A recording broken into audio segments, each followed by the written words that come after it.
So we're here today talking about how do I not get ripped off? How do I not get taken advantage of? And I'm specifically sitting on my new throne right here as a perfect example. We get a lot of phone calls, we get a lot of DMs. Fortunately, it's not the honeys with the red panties I was DMing. It's always the dudes with the red panties, which I don't want. But they're like, hey, Foo, you know, I got this bike right here. I see on OfferUp, I see on Instagram. How do I know this is the right price? Guys, let me stand up for this. I can't sit down for this. This right here, what is this, an iPhone 4? Yours is like a 7. Okay, that's old. Okay, I know some of you guys got new ones. This is what's gonna help you. This is what's gonna save you. You know, you guys think I don't do it because I know everything, which I'm very blessed. You guys kind of like give me that credit, but a lot of times, guys, when you guys ask me a question, majority of the time I know, but not all the time. All I do is I look at the picture, I make a ballpark guess, and then I go and I Google it up. This right here, if you guys have to guess, what year is this? What model is this? Well, first of all, I'm gonna look at it and it's gonna say Pro Sir. Well, most likely behind here it says Pro Series. So then I'm going to look at certain features. This is a feature right here that a specific generation have it, and that's usually the early 90s. So guess what I'm gonna do, guys? 1990 GT Pro Series. Enter. It's gonna pull up. Okay, does it look like it? Slightly different. I'm just gonna keep Googling up until 91, 92, 93, until it start popping up. Once it pops up, then guess what? I'm gonna look at certain prices. There's gonna be a whole spread of prices. So this one right here, this beautiful Pro Series right here, it's not for sale. Well, I take it back, it is for sale, anything's for sale. It is not ours, it is a customer. Okay, it belongs to the great Paul Roberts. Somebody came in and asked me, hey, is this for sale? And I go, it's not mine, but probably. He goes, well, how much you think you want to sell for? I go, ballpark, I'm gonna say about 4 to 5K. Now some of you guys, I'm gonna take a pause right there. 4,000. Would you guys take it for 4,000? Or do you think that's a crazy price? Okay? Well, guess what? All you have to do is Google it up. Back in my days, we don't have to, you know, send a pigeon out there, do some research. Now you got this, you can go research it. Well, a Pro Series in good condition, okay? Good condition, stock one. Yeah, you're looking at a little bit over 2K, some of them more. But you look at some of the feature that has on here. It's got a good features. It's got the croupy pedals that's in excellent condition. The pit bulls that are in excellent condition. The turbo seat, even though there's a repop, great. The Comp 3 tires, excellent condition. I mean, everything in this bike right here is not new, but is in excellent condition and is all in one piece ready. A lot of people will be like, well, you can get the frame for this, you get the frame for that, but you guys gotta remember, time is money. And you guys are going out there and doing the research and buying, doing all that, taking risks. This is a one whole shot. One whole shot, 4K done. Well, the customer didn't seem to like that. And he goes, well, that's a little steep, you know. I feel like you guys are kind of, well, I told him, you know what, sir? Pull this up, pull this magic device up, Google it up, and get your price. Do you guys think that the way I handled it is good? Or do you think that's crazy, that's not much? When you're looking at these type of bikes, how do you factor in damage, rust, bend marks, or things like that? Like, let's say you find a bike that's just like this, but it has all these other issues. Like, do you have like a percentage you knock off? Like, oh, 20% if there's rust, 50% if there's a dent. Yeah, yep. I mean that's getting into a little bit more detail. That's something that I want to do later, but I'll do a real quick run through of that. So if let's say there was a dent on it, okay, how much of that dent is going to bother you compared to me? For me, if it's something I really want and I'm a very practical person, if the bike, this is a 1993. A 1993 bike that's been averagely used, it's gonna have some flaws. And if that bike particularly had a spot in my heart, that little ding isn't going to make or break for me because I'm going to go out and ride it. But to another person, it's a life-ending thing. So it's all like a case by case. Ultimately, if at the end the price matches your happiness, that's all that matters. That's all that matters. This bike right here, I remember I didn't have a Pro Series. I had a Mach 1.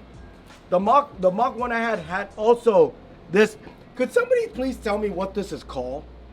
I don't know what the straight terminal. I know the loop tail, but what is that called? I don't know. You know, the trapezoid. The boner dropout because it's parallelogram. Because it's, you know, I don't know. So, but my Mach 1 had that, and I still remember how my Mach 1 was set up. Now, if I could go out and find the Mach 1 frame, and I've been searching and searching and searching, I could not find that particular one. And one surfaced up, and there was some rust here, a ding there. Guys, am I gonna keep trying to search for that holy grail? And, you know, maybe get hit by a boat, which I'm gonna tell you guys later. Yes, your boy did get hit by a boat. Or am I just going to go, hey, you know what? I'm gonna pull the trigger now and get it going, and I'm gonna go on my life and enjoy it. Yes, that's what I'm gonna do. So those little dings, it does, to answer your question, it does affect the price if you are like some sort of collector. But for a guy like me where I don't really collect, I just accumulate that shit, but it won't bother me. Lastly, what's a good rule of thumb for a low ball? Like a percentage wise. What do you think is too low? And be honest. That's okay, so that's a very good question.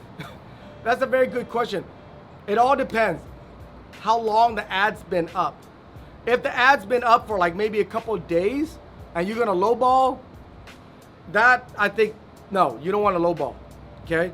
If you're gonna lowball, like, okay, I'm a lowballer, guys. I'm gonna put it out there. I'm gonna be honest with you guys. That's why you guys love me, because I'm honest.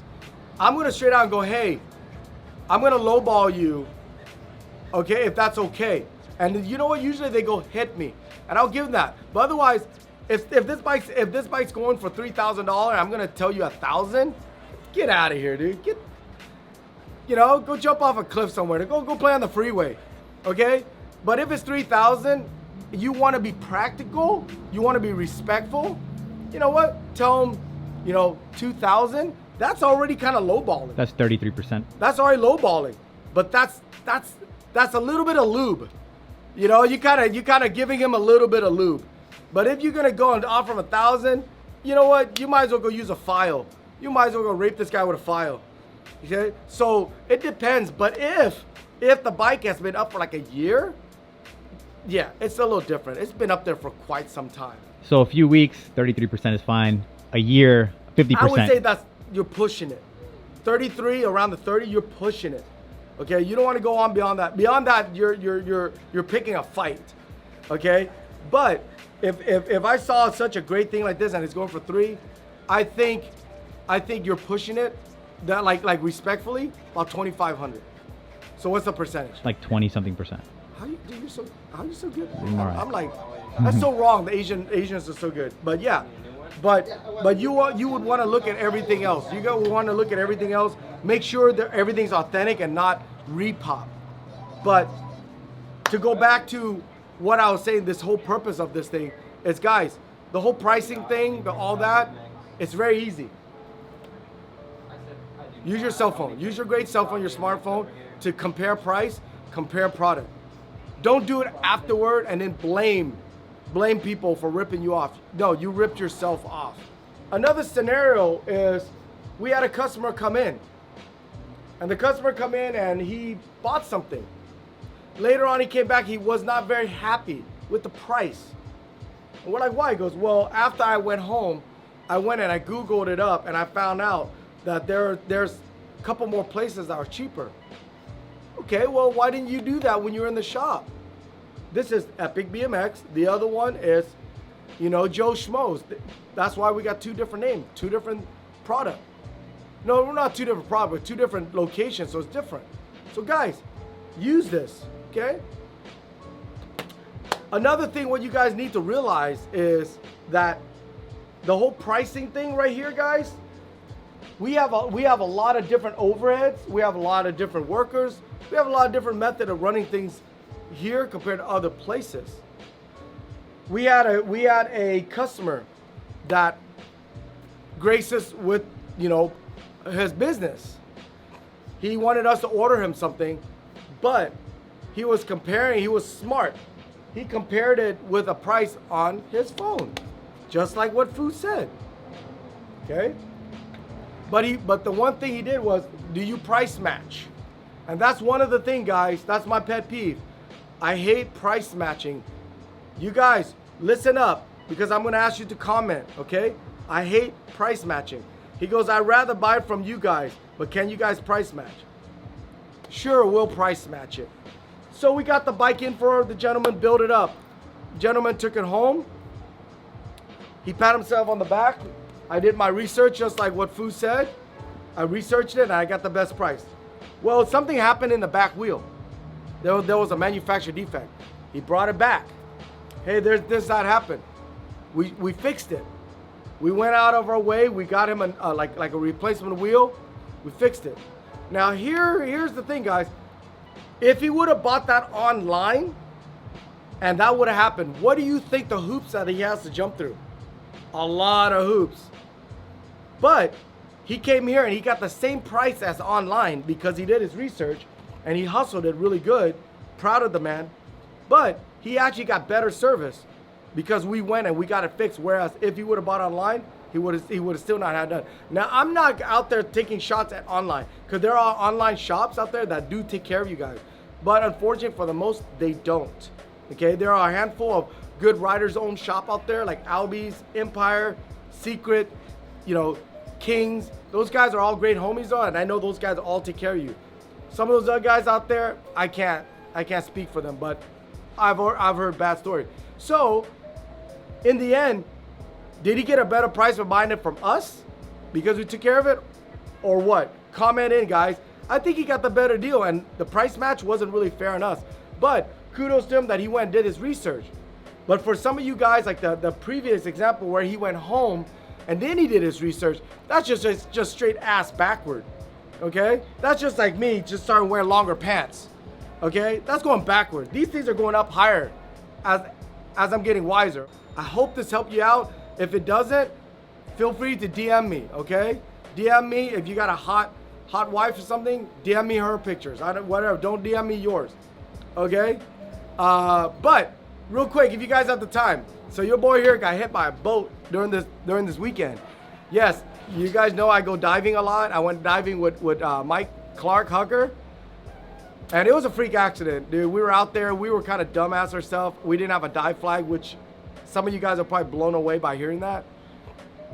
But yeah, dude, when I popped up, a boat pretty much grazed my ear. Grazed it. I mean, I could have been long gone, guys. Last video could have been the last one you guys saw. So make sure you guys watch this one and savor this one, because who knows, I might get eaten by a seal next, and this is the last video, okay? You guys, comment in everything I discuss about. What is the low ball percentage? Is there a grace period where you go on a low ball? Okay? The price matching, the whole price matching thing, you know, is it fair for shops like this versus online? Comment in, guys, because I read them. I read them, and some of them, it helps us run our business better because you guys are the reason why we have the business, okay? Subscribe, share, like. Thanks, guys.